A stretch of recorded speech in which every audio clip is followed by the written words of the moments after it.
Uyimiz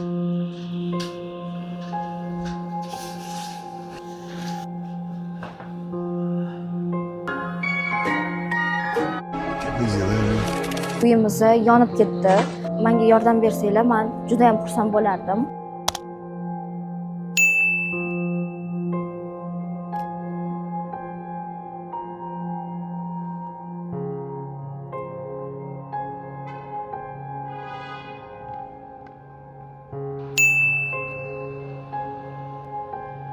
Tabriklasanglar bo'ladi. Men 19 yoshimda o'zimga mashina xarid qildim.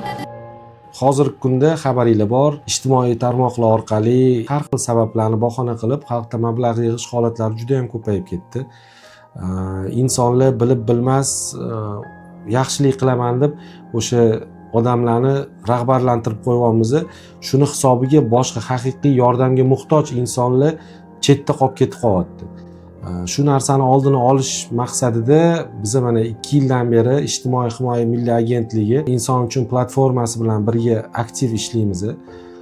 Kardioxirurgiyaga kelgan, murojaat qilgan og'ir bolalar, kam ta'minlangan oilalar, ota-onasini sharoiti yo'q operatsiya qildira olmay qolgan holatlarida birgalashib Mehrli qo'llar fondi, Tashqi больницasi kardioxirurgiya bo'limi va Ijtimoiy himoya milliy agentligi inson uchun platformasiga birgalashib shu bolalarchalarga xalq bilan birgalikda mablag' yig'ib 2 yil davomida 400 dan shu kungacha 400 dan shu bolani operatsiya qildik yuragini.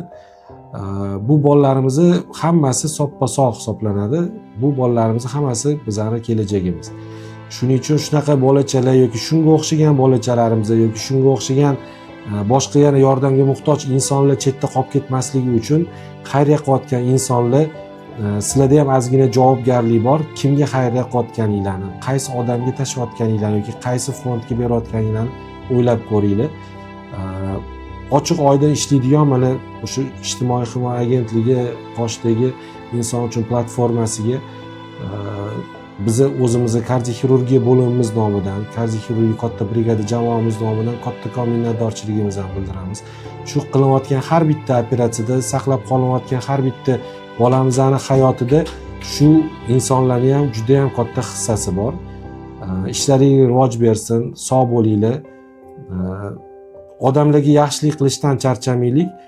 Hali yordamga muhtoj farzandlarimizga, yordamga muhtoj bolalarimizni chekka-chekka qishloqlarda, chekka-chekka tumanlarda juda ham ko'p. Bir xillari bor, o'z Toshkentga yetib kelishga ham mablag'i yo'q. Bunaqa farzandlarimiz ham juda ham ko'p. Kelajakda bu holatda yana ham rivojlantirsak, bundan ham ko'proq bolalarga yordam berib, bundan ham ko'proq bolalarning hayotini saqlab qolishga muvaffaq bo'lamiz. Sog' bo'linglar, hammangizga rahmat.